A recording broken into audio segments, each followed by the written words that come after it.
dan ada Bu Sari dan Pak Sahmud. Pertama, Partai Golkar telah menyelesaikan rapat kerja nasional dan dalam rapat kerja nasional yang dihadiri oleh 38 DPD seprovinsi se-Indonesia, 10 organisasi hastakarya yang didirikan dan mendirikan, AMPG dan KPPG. Acara juga dihadiri oleh Ketua Dewan Kehormatan Bapak Akbar Tanjung, Ketua Dewan Pakar Bapak Agung Laksono, mewakili Dewan Pembina Pak Teo Sambuaga dan Dewan Etik Pak Hatta, Pak Muhammad Hatta. Dalam rapat yang diselenggarakan sejak pagi hari ini, seluruh daerah sepakat terhadap keputusan yang diambil dalam Rakernas. Yang pertama, untuk Pilpres diberikan mandat kepada Ketua Umum untuk menetapkan Capres, Cawapres, dan koalisi bersama Partai Golkar. Kemudian yang kedua, terkait dengan sistem pemilu, seluruh daerah dan ormas meminta agar pemilu dilakukan secara proporsional terbuka.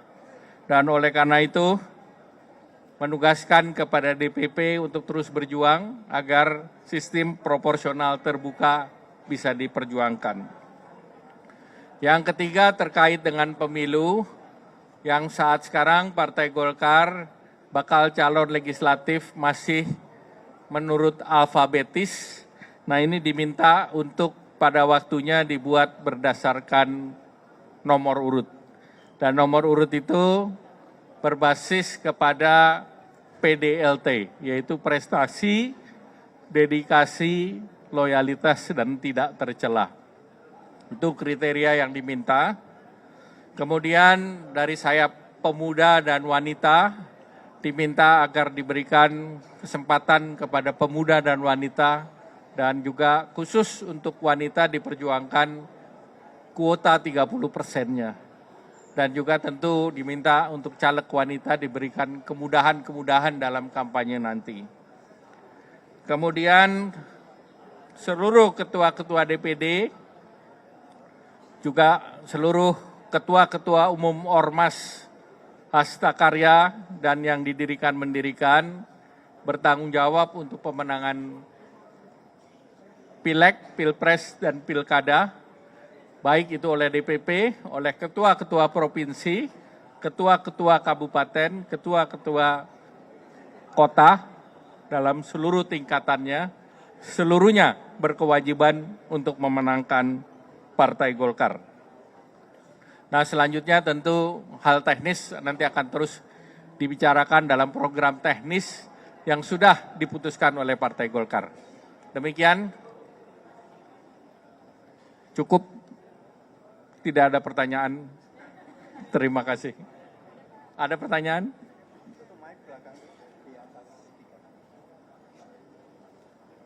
Bagaimana arah dan sikap politik dari Partai Golkar sendiri di tengah situasi politik saat ini? Apakah yang berdasarkan hasil Munas dan juga Rapimnas ini mengusung Pak Erlangga sebagai calon presiden dari Partai Golkar? Tapi di tengah situasi kondisi politik saat ini yang begitu dinamis, apakah keputusan tersebut masih tetap untuk diperjuangkan?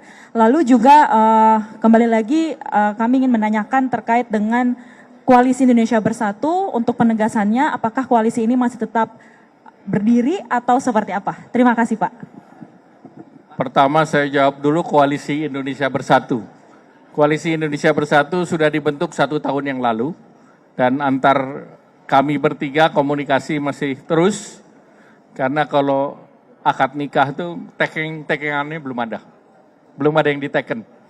Jadi koalisi ini masih terus berkomunikasi. Bahkan juga tadi malam kami berkomunikasi dengan Pak Julhas. Jadi komunikasi tetap, terus kemudian hasil Munas, hasil Rapimnas, dan Rakernas tetap mandatnya ada pada Ketua Umum Partai Golkar, dan seluruh daerah tetap meminta Partai Golkar untuk maju menjadi capres. Pak, untuk menerus untuk meneruskan saja, beberapa waktu terakhir dorongan publik terhadap Bapak dengan Pak Zulhas menguat untuk maju sebagai poros keempat ya. Dan itu bisa terjadi dengan 2 partai saja. Tanggapannya Jadi bagaimana, Pak? poros itu bisa 4, bisa 3, bisa 2. Namanya poros Ji Samsu 2, 3, 4. Berarti pasti ya Pak. Berarti kemungkinannya tetap ada ketika Bapak dengan Pak Zulhas ya. Kemungkinan selalu ada. Ya. Menegaskan Pak, yang dengan kunjungan PAN ke PDIP kemarin itu, apakah wacana memasangkan Bapak dengan Pak Zulhas itu sudah hilang? Nah, terus kemudian sebenarnya di tengah KIB yang keberpihakannya sudah berpecah gitu ya Pak. Golkar ini kan tetap percaya diri untuk mengusung Bapak, tetap konsisten dengan hasil Munas dan Rapimnas untuk mengusung Bapak. Apakah ini juga jadi dianggap oleh partai bisa menjadi tambahan untuk perolehan suara di Pileg gitu Pak? Terima kasih. Ya, pertama Pileg ini melakukan bersamaan antara Pileg dan Pilpres, dan tentunya keputusan itu akan mendorong semangat untuk berjuang memenangkan Partai Golkar. Oleh karena itu, itulah mandat yang diberikan. Terkait KIB, tentu KIB akan memutuskan pada waktunya. Dan komunikasi dilakukan dengan semua partai dan cair. Terima kasih. Ada lagi? Bapak, izin Pak. Rencana Golkar akan ke PDIP Pak? Komunikasi lancar. Kan pertemuan tidak harus terbuka. Ini kan PKB dan Gerindra kan belum mengumumkan capres-cawapres ya Pak, masih menunggu sikap dari Golkar. Nah, ini sebenarnya sikap dari Golkar ini bagaimana Pak? Apakah nantinya kapan akan mau mengumumkan, sementara partai-partai lain kan juga sudah pada mengambil sikap ini Bapak? Terima Jadi kasih. komunikasi akan terus dilakukan intens sampai pada keputusan tersebut. Terima kasih, cukup ya. Wassalamualaikum warahmatullahi wabarakatuh.